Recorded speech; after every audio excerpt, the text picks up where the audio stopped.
these guys. Yeah, this is a very competitive split of Challenger, so we're hoping to see some more exciting action. Now, we have entered picks and bans for Game 2, as you can see on your screen, and Vladimir and Trundle going to be banned away, Twitch banned away as well, Fizz, rather stable ban so far, banned in all 3 of the games we've seen. Yeah, Fizz becoming a bit of a mainstay and competitive. We saw Ray put on a clinic with it, the LCS, that was pretty scary. If I was someone watching that game, I'd say, nope, never again, not playing it. Don't take your chances playing against it. But Zyra banned away along with Nidalee. Kindred, though, is left up. I would not be surprised to see him get nabbed. It is 6-11, and there's a lot more emphasis on picking up bounties now. That's kind of the thought process behind the changes. Kindred must collect a lot of bounties to get back to power neutral from the previous patch. And bounties are obviously something that can be pretty difficult to collect in pro play, which generally tends to favor lower kill games. Now we'll see if anyone decides to go for the Kindred this time around, as it was taken in the previous game. Now Karma has just been locked in. Yeah, Karma obviously very strong laning support. You know, the scaling into late game, it does kind of fall off as you get less out of levels generally from Karma than you do on other champions, simply because you don't have that kind of crazy level 6 power spike. You know, the ultimate is already baked into the kit, but it does give you very, very good laning pressure. You can harass your opponents out of the jungle, as we saw Lemon do in that previous game, kind of chase down that double jungle squad, be very annoying with them. But you know, for Enix, Kindred's still up on the table. Guys like Rise, who have been mainstay bans, are up there. We do have a lot of options, you know, Lucian, Echo, etc. A lot of these power picks from the previous patch, at least, have been available. And it's something that we haven't seen too much changes so far in these picks and bans. Yeah, well, it looks like it's going to be Lucian Nami locked in for Impactful and Nisker. Previously Evaniscus, so returning Challenger player. We'll see if he can succeed after his short break. Nami, a champion that is also darn good in lane, especially when paired with the Lucian. You know, you can allow Lucian to dash forward. Lucian has a very easy 3-hit paradigm. You use your E buff. Ebb and Flow is actually the heal, so I don't know what the E is called, but anyway, actually, you know, applies that additional magic damage, makes your trades very powerful. If you can get the W heal bounce, heal up your Lucian, do some additional damage to them. Very, very good. I also think that Nami has a pretty solid lane against Karma specifically, because Karma, you know, although you have damage prevention with the shields, you do not have the damage recovery. You can't heal your AD carry back up. So we'll see how that trading works out, if it is going to be a dual lane or if we do see a lane swap by chance. As Ashe and Maokai are now locked in for Dream Team. That Maokai going to Charong in the top lane, and Ashe going to Massacre. Yeah, so Maokai is a very strong champion, has, you know, a lot of clear strengths. Some of the weaknesses are a bit more obvious now, as the laning phase should be weaker in this patch. Obviously, still going to have amazing TP flanks, has fantastic frontlining, team fighting. Ashe as well as a champion that has been raising in stock, especially, you know, with kind of fall of Lucian a little bit this patch. You know, it's a champion that Wild Turtle, Sneaky, a lot of different guys are playing. LCK, it's hugely popular, has fantastic initiation, you know, good mid game and okay late game scaling. So there's a champion you definitely have to watch out for. And the Ashe Arrow initiations can be fantastic. Yeah, this is something we actually heard from Fabi when we were talking about in our interview, was the rise of AD carries in patch 6.11. So Ashe making a comeback, already very strong. In addition to that, though, Enix looks like they're going to opt for Gragas and Gnar. Yeah, so interesting. We did see Charong, I believe, playing the Gnar last time around in that replay. So taking it away from him this time, and Gnar is something that, you know, is a lane bully. It's this range champion. You have, you know, the percentage speed damage. It's very, very irritating to deal with. Black Cleaver getting buffed is also something that's pretty nice for Gnar. You can go these kind of 1v1 builds where you go Cleaver. You can get the Iceborne Gauntlet? Mallet. The Mallet. Frozen Mallet. Frozen Mallet. I always say, like, the Iceborne Mallet. Yeah, exactly. But the Frozen Gauntlet, or Frozen Mallet, with the Black Cleaver is definitely a powerful combination. It allows you to kite, allows you to have Armor Shred, CDR. It's very, very good in the 1v1s. Some people also do prefer to just go full-on team fight with their Gnar, you know, build Randuin, Spear Visage, etc. And then you have a lot of punches you do get in there. You're very tough to take out. Always have that potential for the huge ultimates. Yeah, a lot of variety out of what we're expecting from K3 Soju. Yeah. So we'll see what he decides to go for in terms of build. Now, Dream Team, on the other hand, they've locked in their mid laner and their jungler. Peek and Woof going towards that safe Victor, And in the jungle, Acadian looks like he's going to be taking that Graves. Yeah, so Graves is definitely still a champion that has hung around, has been hit with quite a few nerfs, but it's always powerful because he brings, something that the other like melee junglers do not bring. You have safe wave clear, which is really, really impactful. You also have the ability to join these kind of pushes or to show up in a lane, help shove it in, get damage on turrets. Ranged junglers are something that always are going to have a baseline level of effectiveness. They're always going to be able to contribute to team fights, whether behind or ahead. It's kind of just something that's very consistent. You can farm well, you can add team fight damage. And the other side of things, we are going to see the Gragas jungle picked up. So Kindred falling completely through the picks and bans. Yeah, it's progress. Surprising. Final pick for Enix was LeBlanc for Popper's OP. So Pekin Wolf in his pregame actually said, Assassins maybe not so strong right now. Yeah. Well, this is the second one in a row. That Maybe he was watching the Golden Glue game. Yeah, he had on a side monitor where I was playing game number 1. He's like, damn, that looks good. Yeah, this is a great idea. Yeah. So LeBlanc is going to be locked in for Enix as they round out their composition. Dream Team looking to take this series 2-0, but Enix, pretty strong composition to take it back 1-1.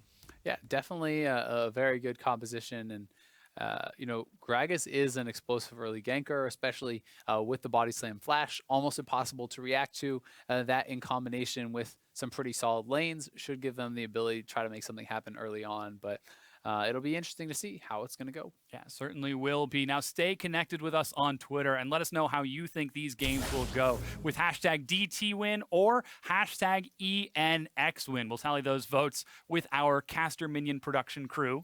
Or no, they're the Cannon Minions. That's right. The Cannon Minion production crew. And we'll tally those votes as we get ready for this next game.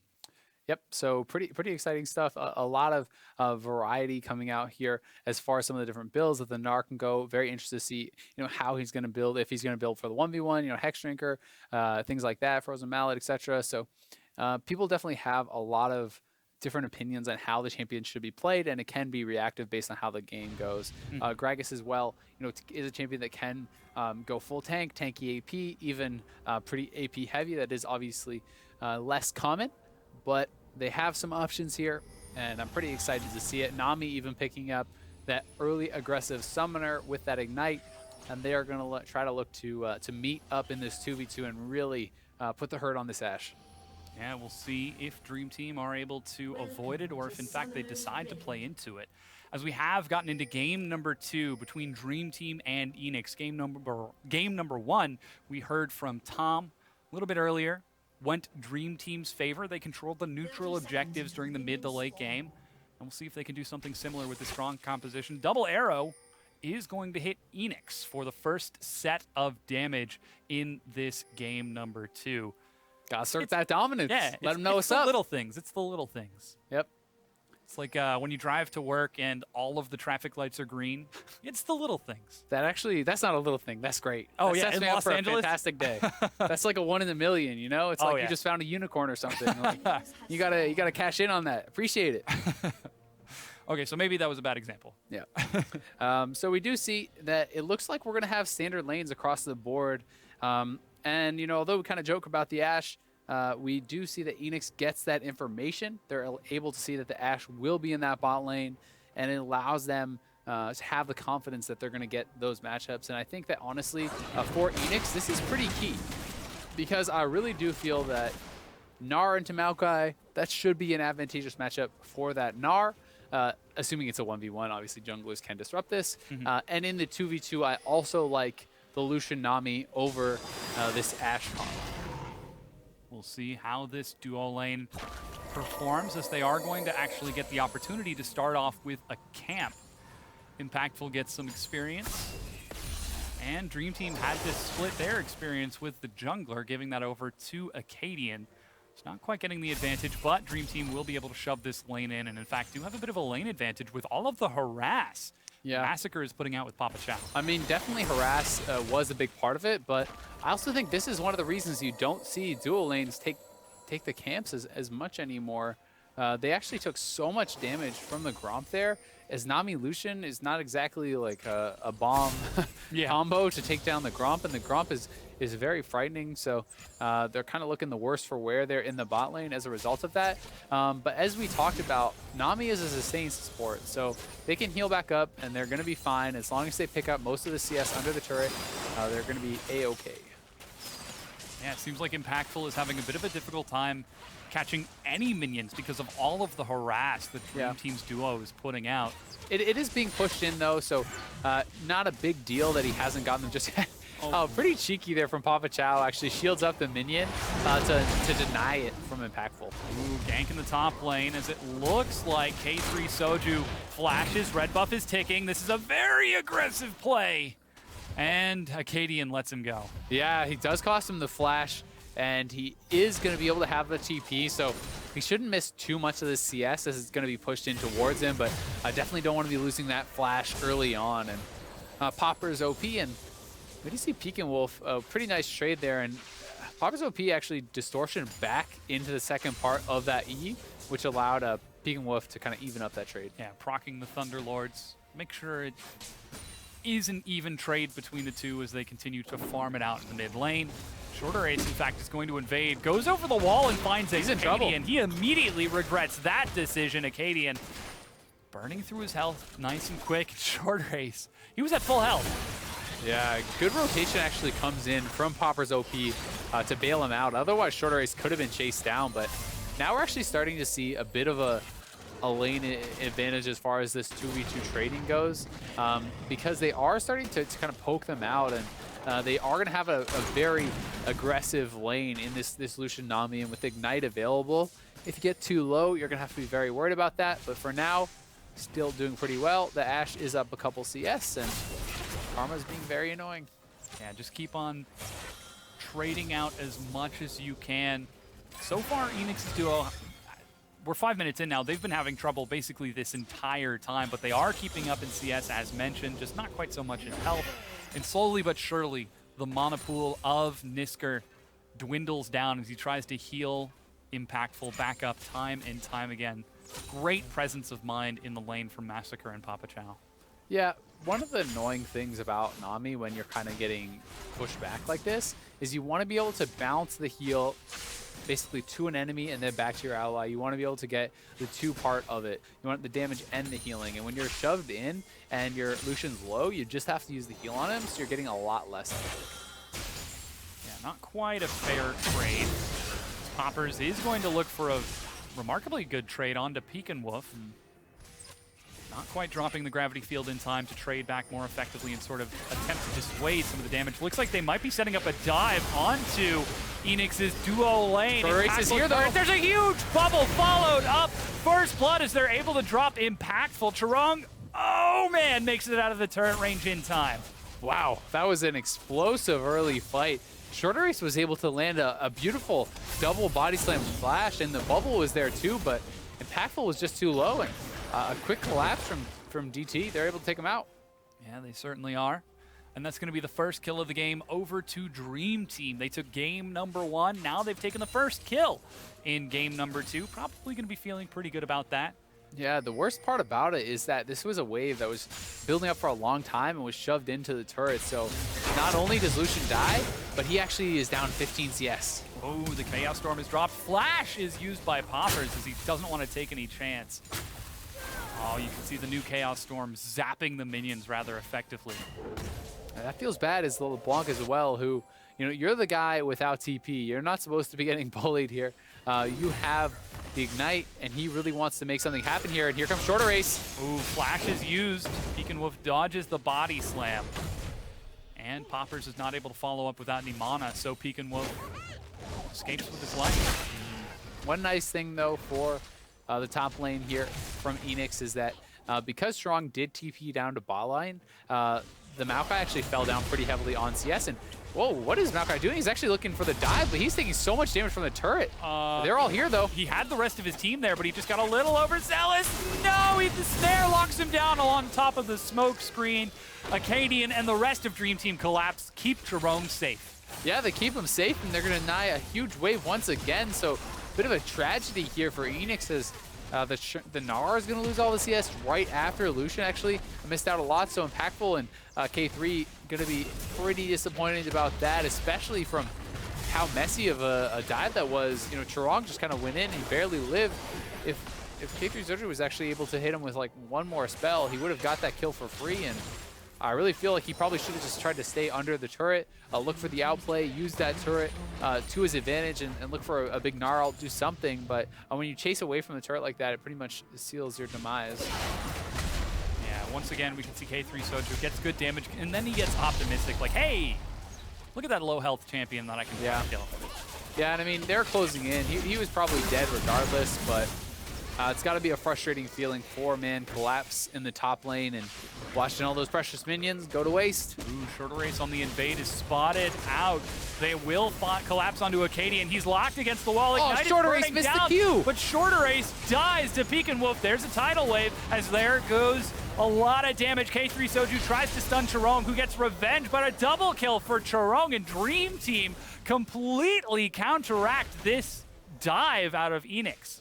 What was that on a Shorter Race? I mean, he basically just dropped his barrel on his feet.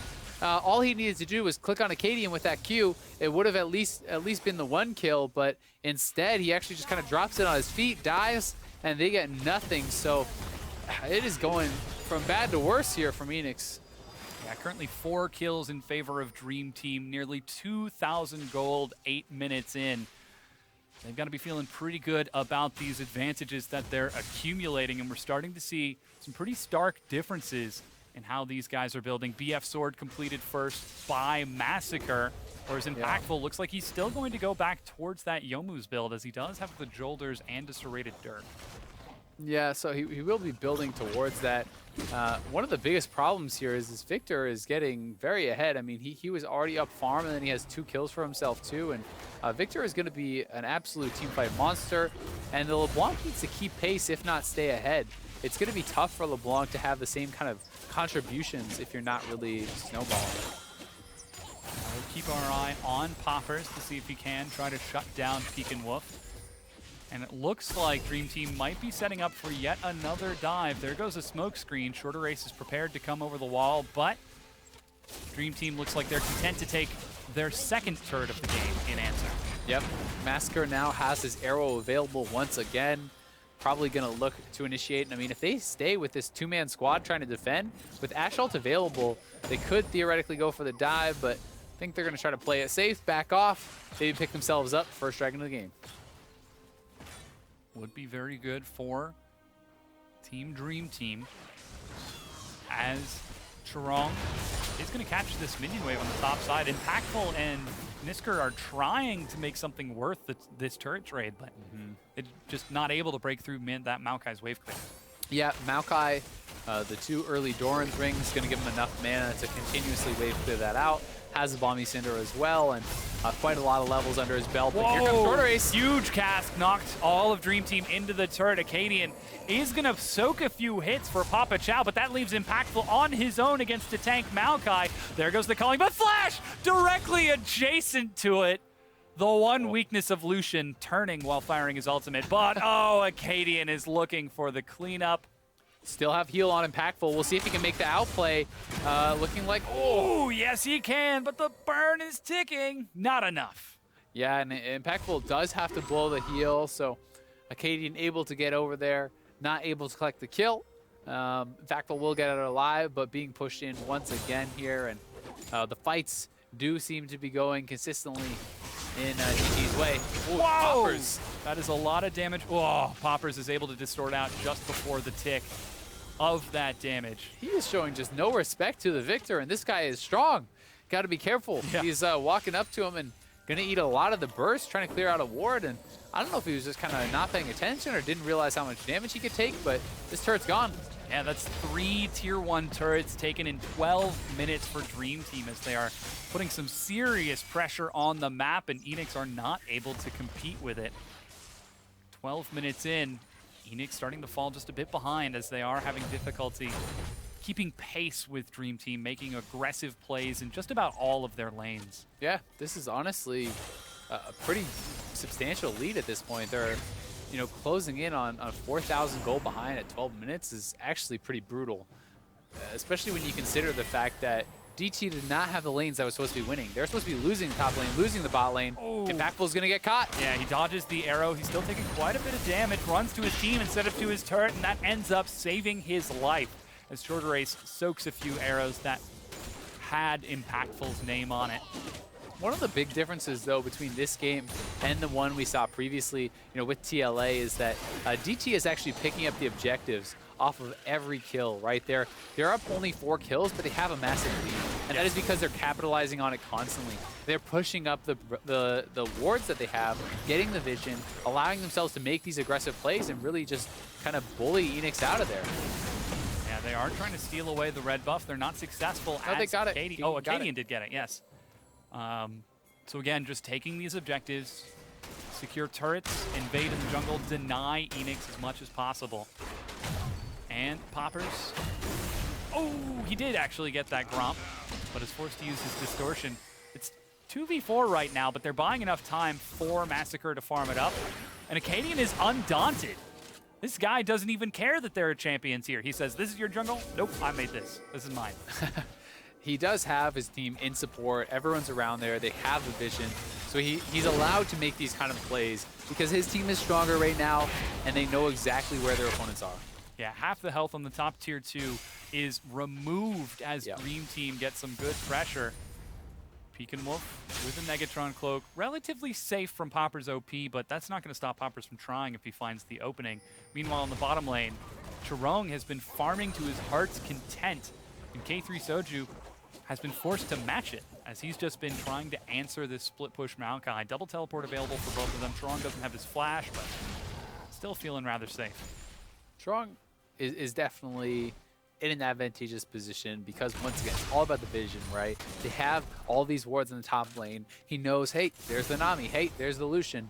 Who else could be away? Oh, I saw the jungler too, right? There's nothing really to be worried about because they have eyes on almost everyone on the team. So he can play pretty aggressively as far as that goes. And Gnar is building, you know, this kind of split push 1v1 type build. He's going for the cleaver. Cleaver into tank is very standard as well, so it's not necessarily just like a pure split push build or anything. But as Gnar, it feels pretty bad when you're building damage, or really as any champion, when you are building damage and you're going for that 1v1 type style. But you're being outpaced by the tank because when Maokai has the Sunfire, he has the Ninja Tabbies as well. He's very hard to push around, and because he didn't get the Black Cleaver early enough, he's really not going to be able to take that much advantage of it. Yeah, very unfortunate for K3 Soju, but Dream Team continue to look to press their advantage. They're currently taking the Cloud Drake solo. There's some assistance from Pekin Wolf after stealing away the blue buff of Eanix. Now that's 2 large buffs secured. As now Dream Team increased mobility, 15 bonus move speed on top of an already very mobile team from what we've seen them playing. They are completely controlling the map right now, and Enix are just struggling to keep pace. Yeah, the gold lead is just expanding. It's 4.5K already at 16 minutes, and this is a squad that if they do get a lead, it's a very simple plan. You group as 5, and you kill the opponents. Yeah. It's pretty straightforward stuff. You have a Maokai, you have the way in with the Ashe initiation, speed up your Maokai with that Karma, and then you have the backline threat. You got 280 carries as well as a fed Victor.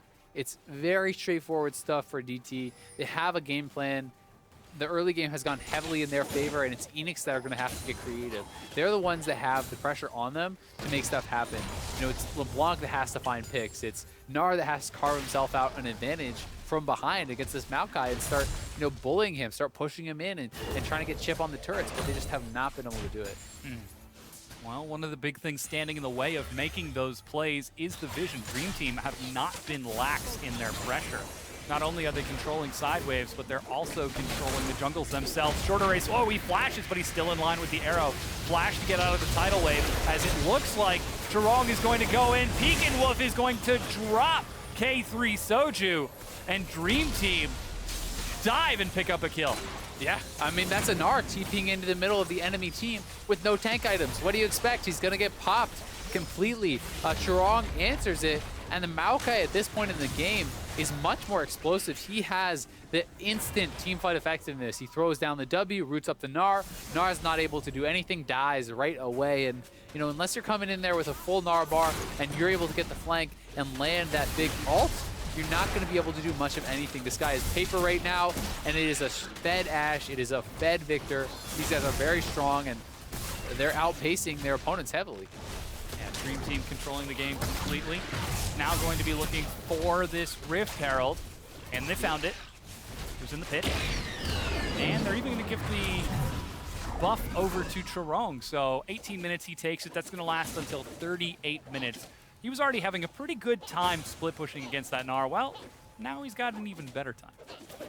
It's really smart. Just give it over to the Maokai, delay the Gnar's, you know, split push kind of advantage even further into the game. You know, at what point does this guy, if ever, actually carve himself out that 1v1 advantage now? And it's going to be tough because, you know, even if he does build up these kind of 1v1 items and eventually can maybe get to a point where he can 1v1 the Maokai, it's probably going to be too late in the game. And he has a 20-minute window now where he's going to have the advantage simply from that buff. Plus, he already has a lot of armor. He's building up his CDR and his mana pool now. This is going to be a very hard-to-move tree. Yeah, red buff now secured by Impactful 18.5 minutes in.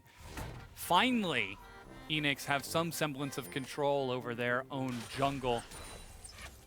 As the pressure is not going to stop, Dream Team continues shoving in the top lane despite taking the top tier 2, trying to keep Impactful occupied, while Wolf farms to his heart's content. Ooh, the chain is going to miss. The arrow finds Poppers. There's a snare afterwards. Papa Chow is at low health. Flashes to get out of the snare, but Wolf joins in. He looks for and drops the ultimate, but it does not have enough to kill Poppers. And it looks like, oh, he did get the 20 gold from killing that clone. Hits the little things, and now the mid-tier 2 is going to drop 5 turrets to 0. Shorter Ace is looking for the cast. He's found a lot of damage onto Massacre. There's going to be some more follow-up, but Wolf manages to get another kill. A kill finally goes the way of Enix, but it's a meager consolation prize to what Dream Team has taken. Yeah, good job from Soju, though, getting in there, lands a nice ult onto the Ashe before he can flash, takes him down. So they do pick themselves up that consolation prize, but they're going to lose tier 2 mid. Now they're going to lose that tier 2 bottom lane, and this gold lead is just ballooning. They're going to be up 9, almost 10K after this does go down, and this is getting very, very rough. It's so hard to come back from a gold lead like this against a team fighting team, and, you know, DT is just looking so aggressive. They're looking so confident. And they have these builds. They're building for the late game. And it all started out, you know, with this kind of 2v1 type play that turns into the 2v2. And Papa Chow is getting very aggressive. Almost goes down, but is able to stay alive. And Wolf tries to go for the execute. Not able to get Popper's OP, but their mid laner is out of the fight. The Victor is still healthy. And this is going to give them a mid lane turret. Yeah, the tier 2 drops along with another one. 6 turrets to 0 when it's all said and done. Here comes Shorter Race finding that awesome cask, but it's just not enough. Yeah, Gnar able to Mega Gnar out here. Lands the nice 3-man ult. That was huge, but guess what, buddy? Your whole team's still dead, so they're not really able to capitalize. Thankfully for him, he does at least pick himself up a kill on the Ashe. It's something, and they're going to need to keep getting, you know, little advantages like that. They need to pick up kills wherever they can and try to do their very best to fall back into this game. And it certainly is a challenge. Wolf now chases forward and zones Poppers away. Doing some serious damage there as Dragon is about to spawn in 10 seconds. This is going to be a Mountain Drake now for Dream Team, which is pretty big for them, considering how much priority they put on the neutral objectives in game 1. Well, now they're up 6 turrets to 1. Now they're up 2 dragons to 0. Certainly, it's big, and it's going to allow you to get that Baron even easier. It's going to allow you to siege even better. So it's definitely fantastic, and it's objective-based gaming that's going to allow them to have an even better time at closing out this game, because they have a massive lead already. And when you're 10,000 or so gold up at 22 minutes, if you can pick up a Baron to boot, that's usually curtains for the opposing team. That's going to give them the ability to really push in and try to, you know, go for the jugular, try to get that finishing blow and take down some inhibs. Yeah, right now Dream Team have got the whole game in their hands, looking to start this series off as the first team in the summer split to go 2-0 and earn those 3 points. We'll see if they can do that. And a step ahead of current favorites, Cloud9, Challenger, and Team Liquid Academy after keeping pace with them. So things looking very good for Dream Teams. They're looking very confident in this one now, continuing to farm it out. 22, 23 minutes into the game, 9,000 gold lead, impactful, fights for reward. Got to fight for everything at this point. You got to look for whatever little advantages you can get. They do not want to give up vision. They need to control their side of the jungle and try to do their very best to maintain at least that as the last bastion, because if they give up all the jungle farm on top of being behind already, the gold lead just bleeds out more and more and more. So they're trying to really hold on to everything that they can. But looking at the items, across the board, this is an IE Hurricane Ashe to Impactful, who just basically has a Ghost Blade and pieces of a Cleaver. So, he has the more expensive items and he's ahead in items. So it's very, very rough. In trying to clear a ward and aggro the dragon, it seems as though Eanix have inspired. He stole it! Shorter Ace is actually able to steal the dragon away from Dream Team, but I don't think they want this ensuing fight. You talked about every little thing they can do to get themselves back into it. That's a pretty big thing. It's a really big one, and it's going to give some time here for Eanix. And wow, Acadian almost gets popped there by poppers, but we'll see if Eanix can actually clean up anything else off the map from this. If they can, get their split push going, pick up some turrets, collect some of that gold, they could be right back in it, where this would have been probably a death blow had Acadian actually been able to secure that. So absolutely massive by Shorter Ace, even gets out with his life. Very good play from Eanix. They now have got a lot of time. Impactful O is chasing and is forced to burn the flash. Little overextended. He still does have his Rift Herald buff for another 14 minutes. It's only been 6 since he last received it. But here's that play once again. Yeah, so here is that replay, and Baron gets aggroed, and DT says, you know what? Thanks, we'll do it. Yeah. They do get it pretty low, but this is honestly something where you need to have more patience with this as the pro team. When you see that cast come in, that's where you stop hitting the Baron. You wait for it to expire. You allow your jungler to have that advantage. You need to zone out the other junglers, show them respect. And because they allow Shorter Ace to get that full combo off, he has the Q already down, body slams in, pops the Q, smites it away. They gave away their advantage. If you're doing the Baron, you need to control it and extend that advantage by denying the other jungler access, by stopping them from having those combos. So not a great job there by DT to secure that, and Shorter Ace capitalizes. The arrow lands onto Shorter Ace as Massacre is going to zone him away. Not enough mana, but here comes Chirong as he gets into the back line. It's front line versus front line. Chirong is going to drop, but so too is Shorter Ace, as it looks like, and a huge Gnar is going to keep Tae3 Soju alive, but he is already committed to giving up his life. Acadian will shut him down. 2-for-1 Dream Team. 2-for-1, and that is with the Baron. So now they are going to have those recalls, allows them to get back and get into position. So thankfully for them, it's going to be pretty helpful. But DT takes the team fight. They're pushing down mid lane. Don't think they can really do too much more than that, though. Yeah, looks like Poppers was looking for a snipe. Not quite able to find a teleport. Onto a minion is going to bring a fresh full health Beacon Wolf. They're actually going to be able to break this inhib turret against a Baron up Eanix. Yeah, they're just able to tank it up at the end there, and Eanix kind of just ran out of gas. They did not have the pieces in play to actually wave clear and hold off long enough. So here comes the TP, though. They're looking to fight. They certainly are. Slow is instantly going to find Soju. Flashes Poppers, finds a binding onto Massacre. But there's no follow-up. The rest of his team is too far away. Yeah, and he already used all his spells, so when he missed the flash W, what do you then execute with, right? Sure, he hits the chain, but he has no more spells left. He already used the Q on the Karma. That was his target, but he goes wide, and unfortunately, that does mean Eanix is going to be able to grab that mid lane turret. They are closing the gap a little bit, but still down over 8,000 gold. Yeah, 27 minutes in, they take their first turret of the game. Here's that play once again as Shorter Ace is engaged on. Yeah, the Ashe arrow does connect, but it's on the full tank Gragas, so not that big of a deal. Not really sure what Shorter Ace was doing with that ultimate, honestly. he just kind of tossed out a one-man ultimate onto the Maokai. I really think it would have been better to just disengage the team off of himself, knock away the other members, allow his team to have the kind of 5v1 on the Maokai. Instead, he just kind of knocks the Maokai further into his team, and sure, he dies, but he gives up his own life. The Gnar can't get out of there either, so pretty poor ultimate by Shorter Race, I have to say. I really would have preferred to see him disengage the Ashe, disengage that Victor, and allow themselves to get kind of a free kill on the Maokai. Yeah, he has been having a little bit of difficulty this game. We'll have to see if he can't pull it together, though he did manage to get the Baron steal, so yeah, that was huge. Still some bright spots for him. Now Infernal Drake is spawning 28 minutes in. Securing this would be the third dragon for Dream Team and leave enough time for yet another dragon afterwards. Looks like it will be another Mountain Drake just on the side of the pit there. So Dream Team controlling the dragons once again, controlling those neutral objectives.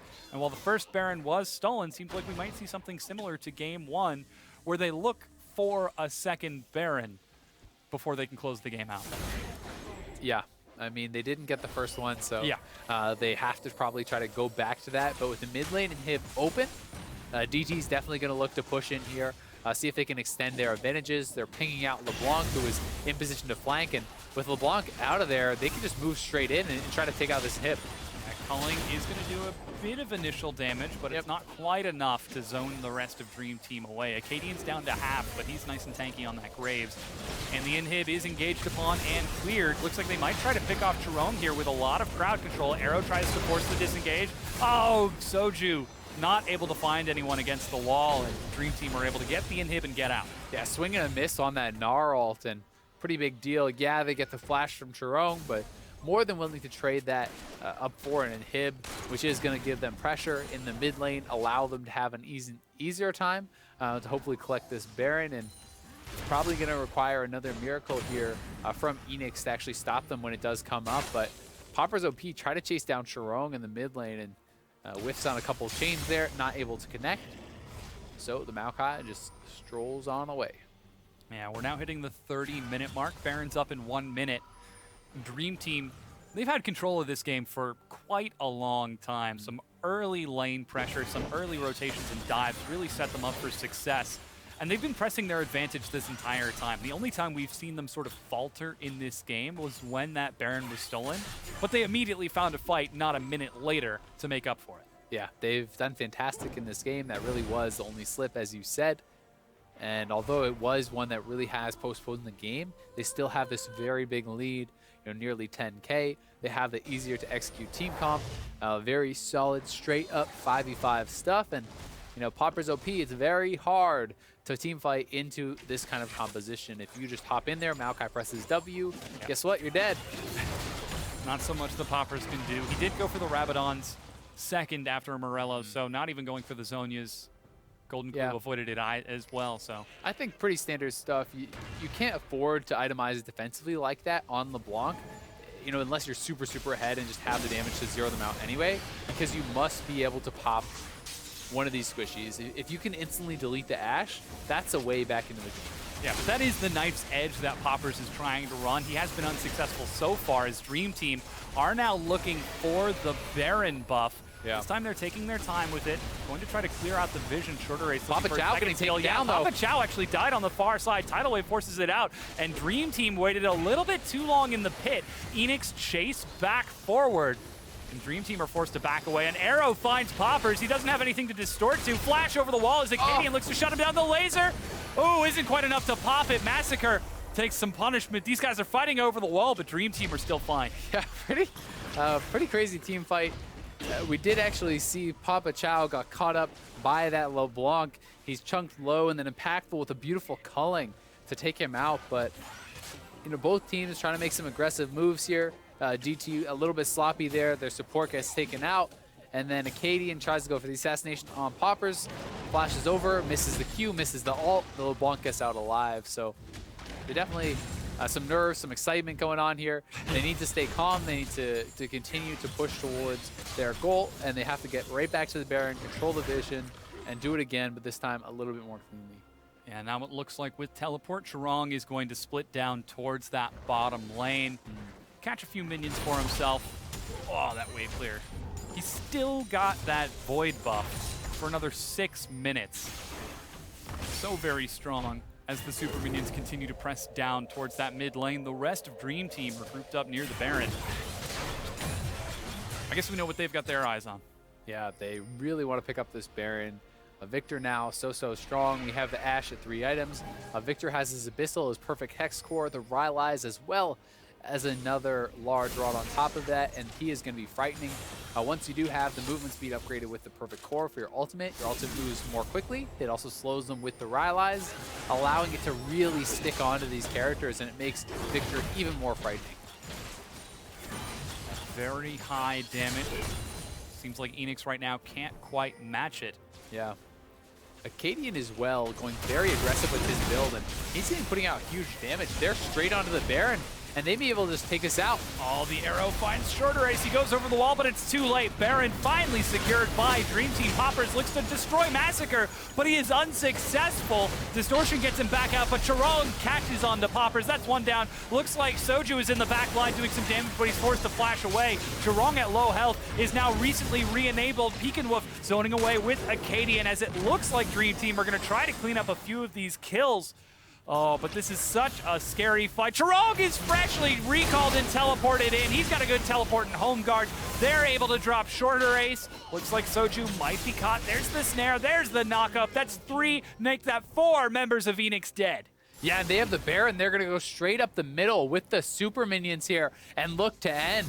As there's 15 seconds on Popper, but the rest of the crew is 30 to 40 seconds. Impactful, Shorter Ace, and Soju are going to be out of there, and LeBlanc cannot solo defend this. LeBlanc and Nami are going to have almost no chance. This is a huge wave. This should be the game for DT and a clean 2-0.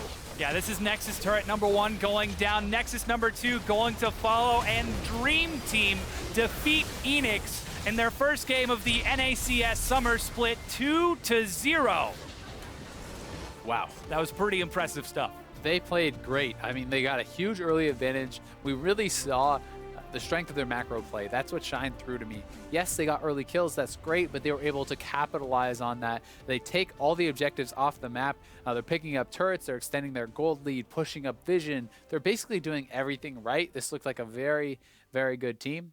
Pretty impressed with that. I also have to say that they did well to not let the Stolen Baron phase them. Yeah. They kept playing to their win conditions, stayed calm, were able to win their team fights, and you know, it's definitely a really good performance from them, especially when you consider they had a couple of losing lanes, in my opinion, and they were still able to come out not only in the laning phase on top, but in the team fights, they're really able to excel, since that's what they were building for. It was time and time again. They were so confident with their play. Like, hey, the enemy team has Baron, but we still have a significantly larger number of kills. We'll just clear the minion wave and then kill the enemy team. And it worked out so well for them. So Dream Team showing some very encouraging things in their first set. Yeah, and Enix, you know, they're going to have some work to do. They definitely showed some signs of you know, some bright spots, if you will, basically. You know, great Baron steal from Shorter Ace, but their team fighting looked pretty shaky. I have to say that they did not capitalize on their lanes as well as they should have, in my opinion. You know, setting themselves pretty far behind, just even from how much damage they took on the Gromp in that dual lane. I really do feel that Nami Lucian should win that lane pretty heavily even. And yes, the Karma and the Ashe have good poke, but they took so much damage to the Gromp, they walk in the lane, get poked even more, and then they're so low on HP that they basically can't contest a lane in which they probably should have won. So it was one of those situations where, you know, little things can make a huge difference, and even just the team did not look like it was on the same page. With Shorter Race, we didn't see really very many good ultimates to kind of, you know, split people up. And when people were going for ultimates, it always seemed like kind of people were on different pages and stuff. You know, Nar going in to try to take someone out, a Shorter Race trying to do the same, but it was never really coordinated. It was never at the same time. Wasn't at the same page. And, you know, to talk a little bit more about that bot lane, the fact that not only did we see Dream Team's Ashe and Karma do really well in a lane that was very difficult. Same thing with the Gnar into Maokai. That was, we expected that to be a difficult matchup, but that still ended up working out rather well. Now, we do have a replay of that last game-ending fight, so let's take a look at that.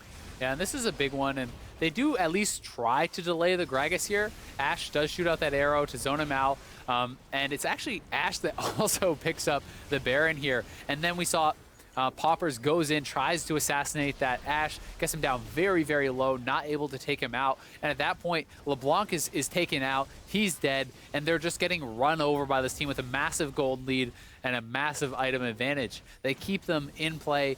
Nice recall from Maokai allows him to TP in with home guards back at full HP, so making use of the Baron and Power recall, and this allows them to go for the cleanup. It's just, you know, shooting fish in a barrel. They're able to chase it down one at a time.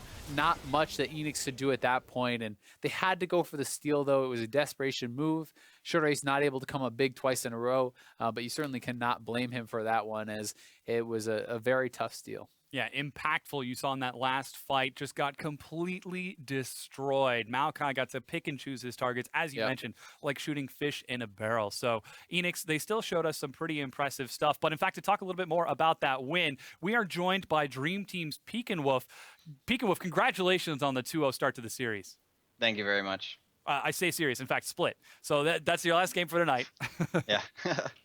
Yeah, so tell us a little bit about that game. I mean, you guys looked like you were in control for pretty much the entire time, except for that one little Baron steal we saw.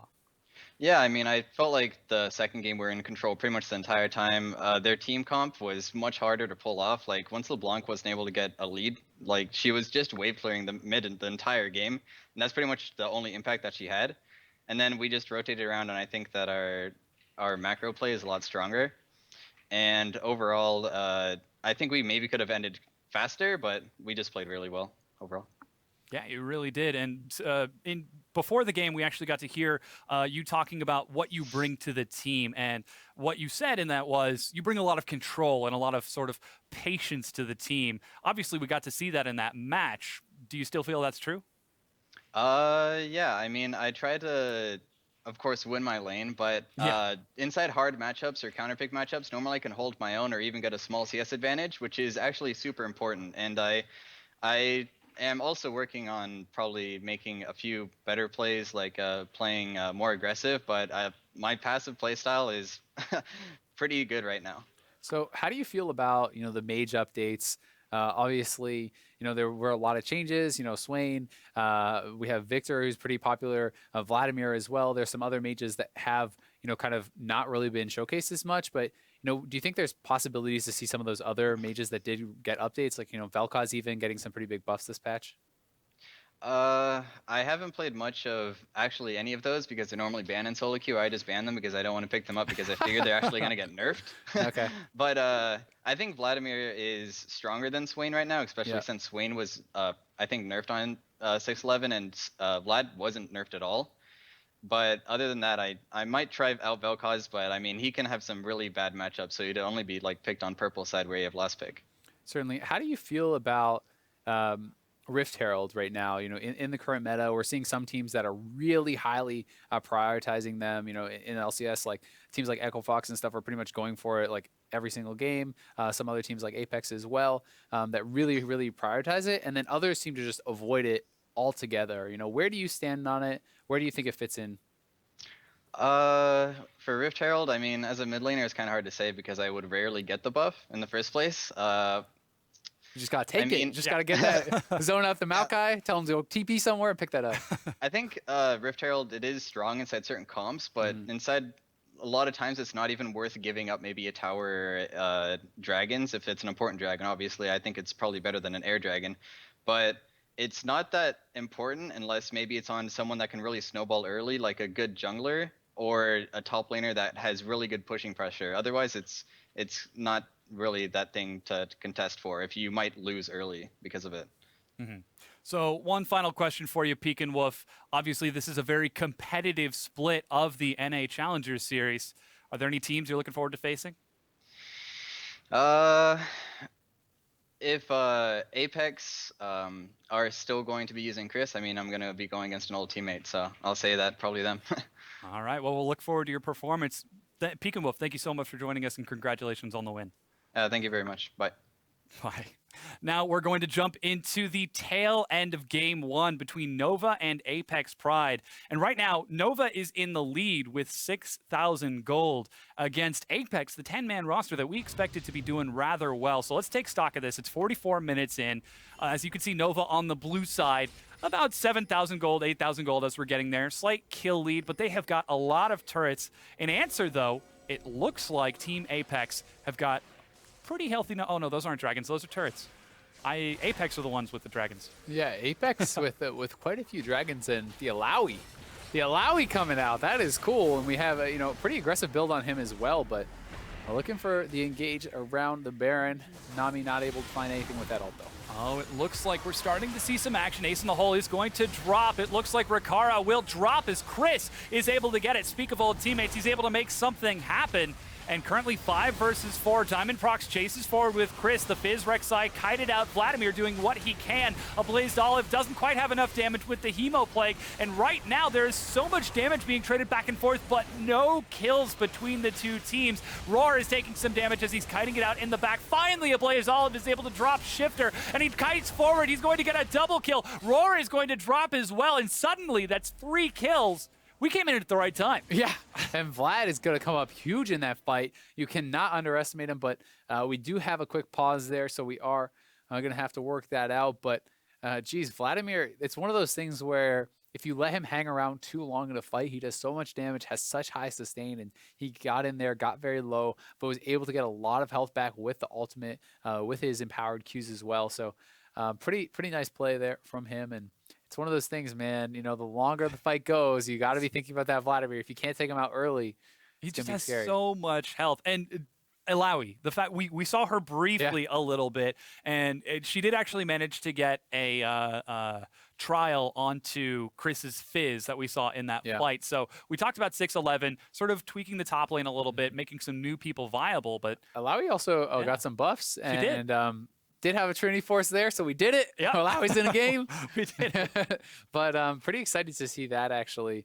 And he had a very aggressive build, so I have to imagine lane was going pretty well for him with Trinity Force. We have Black Cleaver. He had a Death Dance, I believe, or no Black Cleaver. I think it was just a Death Dance, a Trinity Force, and I can't even remember what his other item was, but might have been Aranduin's. Oh, it was Sterix. It was Sterix, yeah. It was Sterix plus Spirit Visage. So a very aggressive build, and when you do get ahead on Alawi, the amount of self-healing you actually have with those tentacles is pretty ridiculous, especially when you have that combined, the Death Dance plus Spirit Visage, you have increased healing, as well as healing on your abilities, and then you have massive sustain coming in from your ultimate. So if you're able to actually get in there and get kind of in the mix of the fight, it can be very hard to take that down. So that in combination with Vlad, you have some very tanky targets there. Nami healing as well can be pretty frustrating to deal with. And that's what we just saw, fighting at the blue buff, in the chokes, in that jungle. Now, Nova actually managed to take a lead at a 39-minute dragon fight with that Alawi Vlad AoE combo. They did fight in that jungle once again,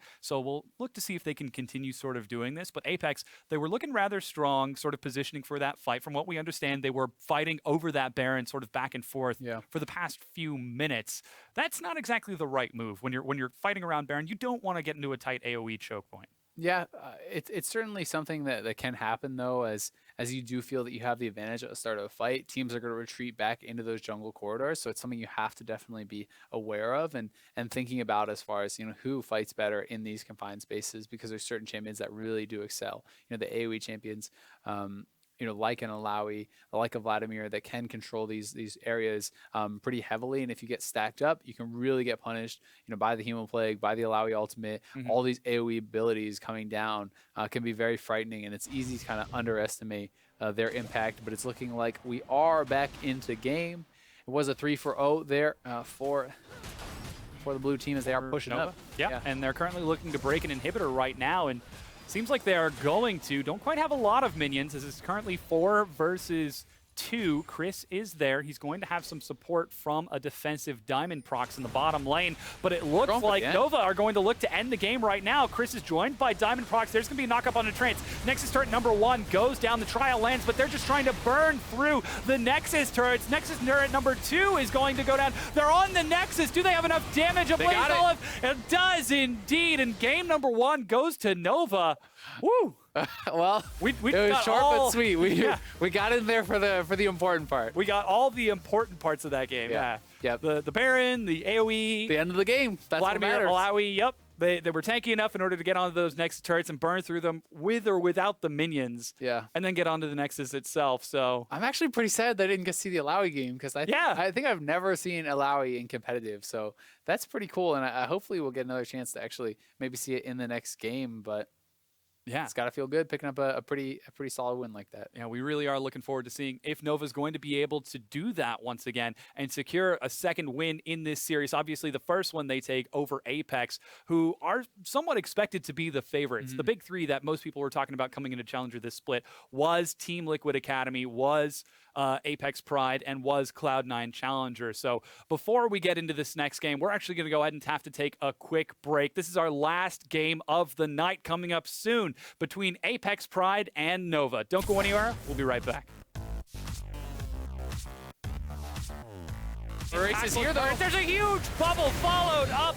First blood as they're able to drop impactful. Charong, oh man, he's locked against the wall. Ignited, Shorter Ace missed the Q. But Shorter Ace dies to Beacon Wolf. There's a tidal wave as there goes a lot of damage. K3 Soju tries to stun Charong, who gets revenge. Shorter Ace is looking for the cast. He's found a lot of damage on the Massacre. There's going to be some more follow-up, but Beacon Wolf manages to get another kill. A kill finally goes the way of Eanix. Baron finally secured by Dream Team. Poppers looks to destroy Massacre, but he is unsuccessful. Distortion gets him back out, but Charong catches on the Poppers.